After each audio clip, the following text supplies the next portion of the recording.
கோவை பாலத்துக்கு ஜிடி நாயுடுன்னு பேர் வச்ச உடனே, எல்லாருமே நாயுடுன்னு ஜாதி பேர வச்சுட்டாங்க.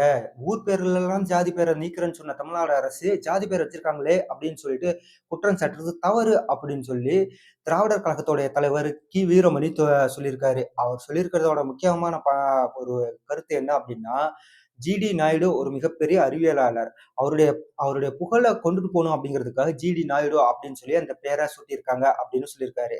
அத ஜிடி நாயுடு அப்படிங்கிற பேர தூக்கிட்டு, ஜிடி பாலம் அப்படின்னு வச்சா நல்லா இருக்காது அப்படிங்கிறதுக்காக தான் ஜிடி நாயுடுன்னு வச்சிருக்கிறதா சொல்லியிருக்காரு.